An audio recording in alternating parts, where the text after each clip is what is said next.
Well, this is you. In the beehive, terms like free will, ambition, and independence are like garbage, meaningless. Your life, your future, your career, and even the time you will live depend on the type of egg you emerge from, and luck. The worst possibility is that your egg is unfertilized egg. After 24 days and after several molts, you will emerge from the wax brood cell as a fully developed male bee, or what is called a drone. And despite your wonderful name and your large size compared to worker bees, you are useless. You do not have the necessary organs to collect nectar and pollen and make honey, such as a long tube-shaped tongue to suck nectar, nor a pollen basket on your hind leg to collect pollen, and you do not have a stinger to defend the hive, even if you try. Huh?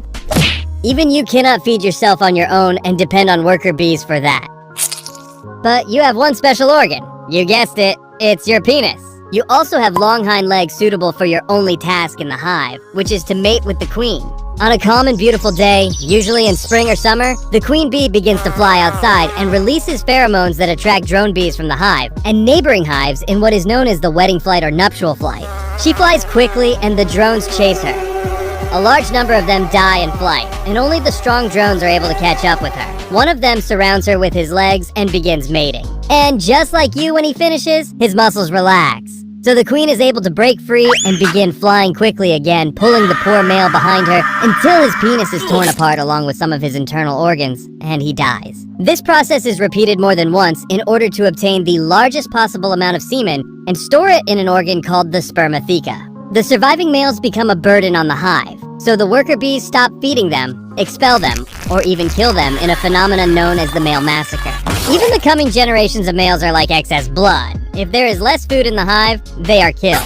If the number of bees in the hive increases, they are killed. If the temperature rises, they are killed. If the queen wakes up in a bad mood, you guessed it, they are killed. Well, this is a bit of an exaggeration. In fact, the workers often expel them and do not kill them, but they eventually die from hunger and weather conditions. But if you're lucky and your egg is fertilized egg and the mother queen bee happens to be old, or if the number of bees in the hive increases significantly, or she no longer exists for any reason, the worker bees transfer about 20 fertilized eggs to special cells called queen cells. And when they turn into larvae, they are fed exclusively with royal jelly, which is a food produced by the workers that is rich in protein and nutrients. This diet is the only thing that makes you a queen, and without it, you would be an ordinary worker bee. Royal jelly contributes to the queen's larger size, the complete development of her reproductive organs, and her ability to lay eggs and release pheromones. First thing you will do after leaving the brood cell as a virgin queen is to kill and expel all the other candidates and even kill the queens that are not yet fully developed. After about 3 days, you emerge from the hive for the first and often the last time to perform the nuptial flight in which mating with the males takes place. After you successfully return from flying, the worker bees clean you of the male reproductive organs stuck inside you. And if the old queen is not present, you will start laying eggs directly. But if she is still there are several possibilities. The first possibility is that the old queen will take a swarm of worker bees and drones about a half of the hive and leave in order to establish a new hive in another place. This process is called swarming and does not occur unless the number of individuals in the hive is large enough to allow this, and the old queen is still able to lay eggs efficiently. The second possibility is that the queen is old and no longer able to lay eggs efficiently. So the workers launch a military coup against her and kill her by gathering around her and flapping their wings at high speeds, which raises the queen's temperature and cooks her alive. The third possibility is that if you are merciful, you will allow her to isolate herself in one of the corners of the hive and leave her until she dies a few days later because the workers will stop feeding her.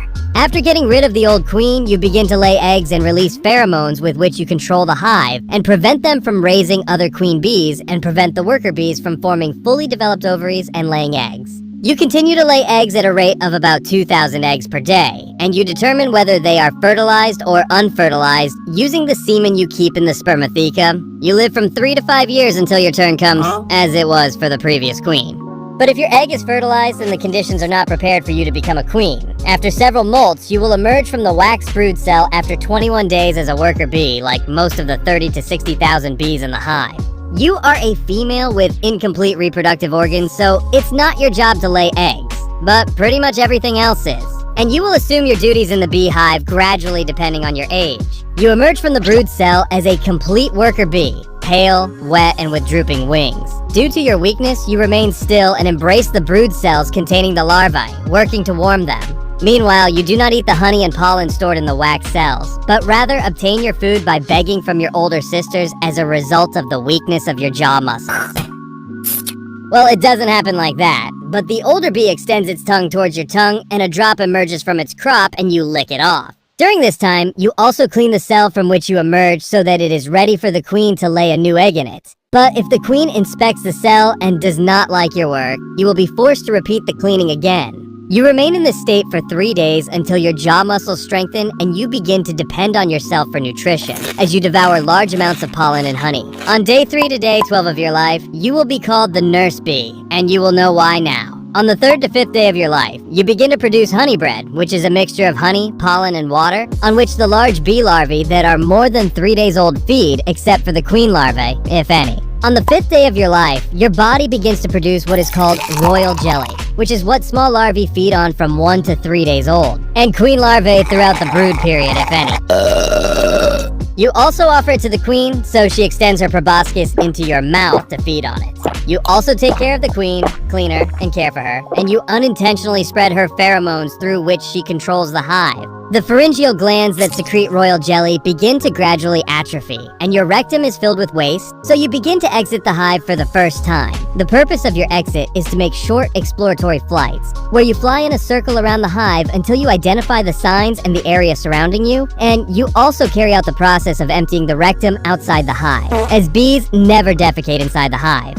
When the royal jelly glands dry up, you move from above the brood comb to the honeycomb adjacent to the entrance to the hive, where you meet the older workers returning from their visit to the flowers laden with nectar and pollen. You and the small workers take the nectar drop by drop and begin to transform it and produce honey through special enzymes that you possess in your mouth and your honey stomach. You hand the honey to another bee to store it in cells designated for storing honey, then she cools it and gets rid of the moisture in it with her wings. Then she closes the cell with wax to preserve it. Also, you store pollen grains in specially designated cells. When you reach 12 days old, you transform from a nurse bee into a construction worker. As a result of your previous conversion of nectar into honey, your body absorbs large amounts of sugars, and your wax glands, which are located on both sides of your abdomen from below, mature and develop. You begin to secrete wax in the form of husks, which you chew to soften and use to build and repair the honey and brood combs. When the wax glands dry up around the 18th day of your life, you move from construction work to cleaning and guarding. You clean the hive and ventilate it, and you also throw the larvae and dead bees out of the hive to prevent infection and contamination. At other times, you stand at the entrance to the hive and guard it. And like any security guard, you prevent intruders and thieves, defend the hive, bully the males, and things like that. What are you going to do, huh? You don't even have a stinger. I have another type of stinger, if you understand what I mean, and I can stab you with it, but that will be of no use. Motherfucker, get out of my face before I kill you. Sometimes you notice a strange honeybee approaching, but it carries nectar and pollen with it, so you allow it to enter. I think you have no objection to accepting bribes from time to time. You also allow strange males to pass through, as they do not pose a threat in prosperity times. Well, not until they get a welcome gift from you. You can go now. The hive is sometimes attacked by some creatures that seek to steal honey, such as some other types of bees, some types of birds, wasps, and mammals. When an attack occurs, all members of the beehive participate in defending it. Well, except for the males. They do not have stingers, as we said. Bees use stingers to attack enemies, but unfortunately, unlike the queen, when worker bees sting, part of their body comes off along with the stinger, and they die. There are several other techniques by which the bees defend the hive, such as gathering around the attackers and flapping their wings at a very high speed, to the point that it raises the temperature by several degrees Celsius, thus cooking the attacker alive. So this method is called the defensive hot bee ball, but this method also has its cost. And if you are among the victims, do not wait for a burial ceremony or a military funeral. Rather, your body will be thrown out of the hive like a garbage bag. When you are 21 days old, you are called foraging bees, and you begin to undertake tasks outside the hive, such as collecting nectar, pollen, water, and other important things for the hive for the rest of your life, which is not a long period. Worker bees live only 40 to 50 days or 5 months in winter at the latest, all of which they spend serving the hive. While you are preparing for your first mission outside the hive, you are surprised by a forager bee that enters the hive and begins dancing. Poor bee, she has lost her mind. What? She shows us where the nectar and flowers are. Come on. You go out with a large group of foraging bees to collect nectar and pollen, and this is where the real danger begins. While you are heading to the nectar sites, suddenly, you are attacked by a bird, and one of the bees is eaten, and now the bird is heading towards you quickly. You try to escape quickly and rush between the dense tree branches to hide, but unfortunately, you are not able to notice the spider web in front of you, so you get stuck in it. The spider approaches you, so you try with all your strength to get out of the web, and fortunately for you, you succeed this time. Oh, fuck!